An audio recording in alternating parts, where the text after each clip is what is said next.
Bonjour à tous, donc pour cette nouvelle vidéo, j'avais envie d'aborder un sujet autour de notre alimentation. Et quoi de mieux que d'aborder le sujet des étiquettes alimentaires.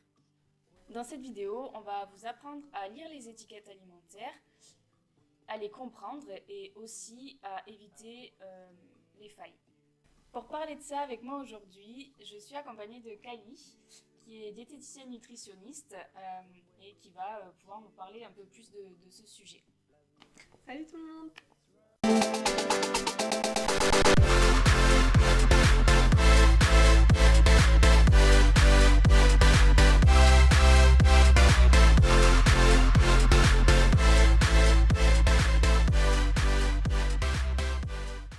En tout premier lieu, ça sera la dénomination. Donc ça sera la marque et potentiellement le nom qu'a voulu donner la marque au produit en question.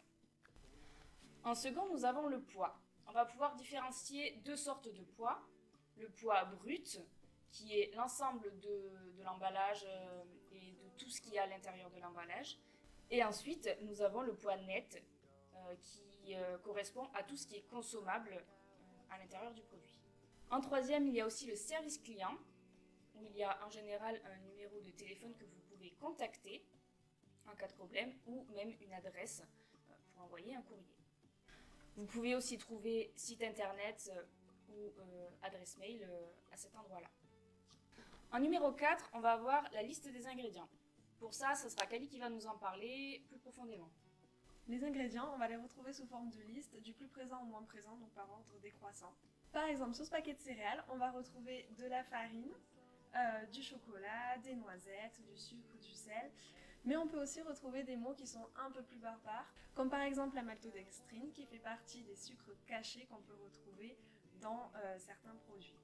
Ensuite, on va retrouver les allergènes qui sont mis en évidence, soit en gras, soit en majuscules, soit soulignés, voire même les trois, ça dépend des produits. On retrouve à la fin traces éventuelles d'œufs qui sont des mentions obligatoires car certains produits sont faits dans les mêmes machines et il peut y avoir des traces d'allergènes. Ok, dans ce que tu viens de nous dire, tu as parlé de mots barbares. Qu'est-ce que c'est exactement? C'est tout ce qui est additif. On peut retrouver les émulsifiants qui permettent la stabilité du produit. On a les colorants pour donner la couleur. Et en dernier temps, on va retrouver des antioxydants qui permettent de limiter l'oxydation des denrées utilisées. Je me suis basée sur un site internet qu'on vous mettra en barre d'infos qui regroupe pas mal d'additifs. Cinquième information que l'on peut retrouver sur le paquet, c'est bien sûr la date limite de consommation, la DLC, et la DDM, date de durabilité minimale, anciennement appelée DLUO, date limite d'utilisation optimale. La DLC est toujours précédée par la mention à consommer jusqu'au. C'est pour tous les produits sensibles, souvent frais, pour laquelle il ne faut jamais dépasser la date. C'est très important, c'est souvent la viande par exemple. Il y a un risque d'intoxication alimentaire, un risque de contamination microbienne, donc attention à la DLC. Pour la DDM, elle est souvent précédée de la mention à consommer de préférence jusqu'au, et c'est souvent pour les produits secs et les produits qui ne sont pas sensibles, c'est-à-dire les pâtes, le riz, certains produits comme des gâteaux, etc. Avec cette DDM, même si la DDM est dépassée, le produit n'est pas forcément périmé et à jeter. La DDM, c'est donc pour les produits de longue durée, biscuiterie, produits secs, conserves, etc. Attention tout de même, il y a quand même quelques exceptions, par exemple pour les yaourts. Quand je parle de yaourt, c'est bien qu'il y a marqué yaourt sur l'emballage. Le yaourt est un produit non sensible car il est déjà fermenté par un micro-organisme. C'est pour ça qu'il n'est pas si sensible qu'un dessert lacté, comme une crème dessert par exemple, qui lui n'est pas du tout fermenté et qui n'a pas une durée de vie aussi longue. Effectivement, le yaourt, c'est un produit simple, il y a juste du lait et un ferment lactique, tandis que la crème dessert et tous les autres desserts, ce sont des recettes assez complexe avec plein d'ingrédients, dont des ingrédients sensibles comme l'œuf par exemple. C'est pour ça que le yaourt peut être consommé après la date limite de consommation, tandis que les crèmes dessert, il faut éviter pour éviter toute intoxication alimentaire. En 6e point, je vais vous parler des méthodes d'utilisation des produits. Ça doit vous donner une ligne de conduite pour utiliser le produit de la meilleure des façons, car il a été pensé par plein de personnes et pour une certaine utilisation. Cependant, rien ne vous empêche de dévier un petit peu de cette méthode d'utilisation pour faire de la cuisine que vous voulez. Exemple pour vos pâtes, vous pouvez très bien les faire cuire dans de l'eau salée comme indiqué sur les paquets de pâtes, mais très bien aussi avec un bouillon, un cube de bouillon, ça posera pas de problème. En 7e point, on va parler des informations nutritionnelles et c'est Kali qui va s'y coller. Donc les informations nutritionnelles, on va les retrouver principalement sous forme de tableaux, avec une colonne pour 100 grammes et une colonne pour la portion consommée du produit. La première ligne, c'est l'apport énergétique du produit. On peut la retrouver en kilocalories ou en kilojoules. La deuxième ligne, c'est l'apport lipidique, donc la quantité de lipides dans le produit, avec une seconde ligne dessous qui représente les AGS, dont AGS. Ils ne sont pas à supprimer, ils sont simplement à limiter à hauteur de 12% de l'apport énergétique journalier. La ligne suivante, c'est l'apport glucidique du produit et comme pour les matières grasses, on va retrouver dont sucre, donc c'est le sucre pur que l'on retrouve dans le produit. La ligne en dessous, c'est les protéines avec l'apport protéique du produit qui va être soit d'origine animale ou d'origine végétale. Ensuite, on va retrouver les fibres, le sel et les vitamines, etc. La 8e information que l'on peut retrouver, ce sont les méthodes de conservation. Ces méthodes de conservation vous donnent des indications pour conserver le plus longtemps possible vos aliments et éviter toute dégradation, qu'elle soit organoleptique, nutritionnelle ou microbienne. Si vous avez regardé ma vidéo sur le réfrigérateur, c'est ici que vous allez avoir les informations pour savoir où placer vos aliments dans votre réfrigérateur. Si un aliment doit être conservé entre 2 et 3 degrés, eh bien sûr, ça sera sur votre zone la plus froide de votre frigo. Et s'il doit être conservé entre 4 et 6 degrés, ça sera sur la zone médiane. Donc c'est ici que vous allez retrouver les informations pour conserver vos aliments qui sont des aliments frais. Pour ce qui est des autres aliments, eh bien, ça sera marqué à conserver au sec ou à conserver au sec et à l'abri de la lumière.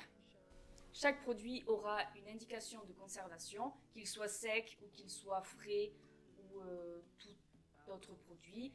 Dans tous les cas, on vous donnera toujours une indication pour le conserver au mieux. 9e point de cette vidéo, c'est le Nutri-Score. Je vais laisser à Kali l'honneur d'en parler.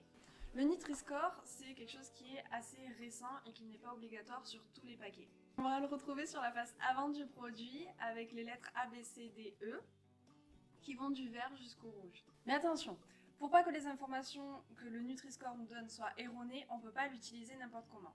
On doit comparer deux produits de la même famille ou de la même marque, sinon les valeurs seront faussées parce qu'on n'a pas les mêmes apports, on n'a pas les mêmes ingrédients, donc ce ne sera pas bon. Par exemple, on ne peut pas comparer le beurre et les pâtes, les céréales et du jus de fruits, parce que l'un n'a rien à voir avec l'autre. Pour qu'il soit utilisé à bon profit, on peut l'associer au Nova-Score. Il est encore moins connu que le Nutri-Score, mais c'est le même principe, une notation de 1 à 4 qui va du vert au rouge. Le Nova-Score, il indique l'état de transformation du produit et la présence d'additifs. Une poêlée de légumes pourra être notée A au Nutri-Score, mais 4 au Nova-Score parce qu'il y a des additifs, des colorants et autres qui permettent la stabilité du produit. Du coup, cette information-là, elle reste encore incomplète parce que le Nova-Score, on le retrouve vraiment très peu, enfin moi je l'ai jamais vu. Voilà. Et le Nutri-Score, il n'est pas encore sur tous les aliments, loin de là, il n'est pas obligatoire. Donc pour l'instant, ça pourrait être quelque chose de très important parce que ça donnerait des indications beaucoup plus visibles à tous les consommateurs. Mais ça reste encore très compliqué de faire qu'avec ces informations-là. Dernière partie de cette vidéo, ce sont les informations de tri sélectif. Sur ces informations de tri sélectif, on va retrouver quelques logos qui seront relativement toujours les mêmes pour faciliter un peu la lecture sur tous les emballages. On va avoir le premier logo où est décortiqué quelle partie de l'emballage doit aller dans quelle poubelle. Je vous le mettrai là, ici, là, en photo, pour vous montrer quels sont ces logos et pour que vous y fassiez plus attention sur vos emballages, parce qu'ils vous donnent vraiment les informations. En gros, il y a le à jeter qui doit être jeté à la poubelle, de la poubelle normale à la poubelle de tout venant. Et il y a aussi l'information à recycler, qui là, ça doit aller dans votre poubelle de recyclage. Troisième petit logo, c'est le Triman. Ce Triman, il vous indique que dans cet emballage, il y a des choses qui doivent être recyclées. C'est une indication pour vous montrer que l'emballage est recyclable et qu'il faut faire attention. Attention, le point vert, celui-là, il ne veut pas du tout dire que l'emballage est recyclable. Le point vert ne donne aucune information sur la possibilité de recyclage du produit. Il veut seulement dire que le fabricant intervient dans un processus de recyclage, etc., mais absolument pas que le produit est recyclable. C'est la fin de cette vidéo. Donc, Kali Jansen, diététicienne nutritionniste, vous pouvez aller regarder sur son site internet que je vous mets en barre d'infos, où il y a des recettes, des informations sur tout l'aspect de l'alimentation, etc., plein d'articles. Donc, n'hésitez pas à y aller. Pour ma part, n'hésitez pas à vous abonner à la chaîne, à lâcher des pouces bleus et à activer la petite cloche, bien évidemment, pour connaître toutes les nouvelles sorties de vidéos. On vous dit à plus tard. Salut! Ciao!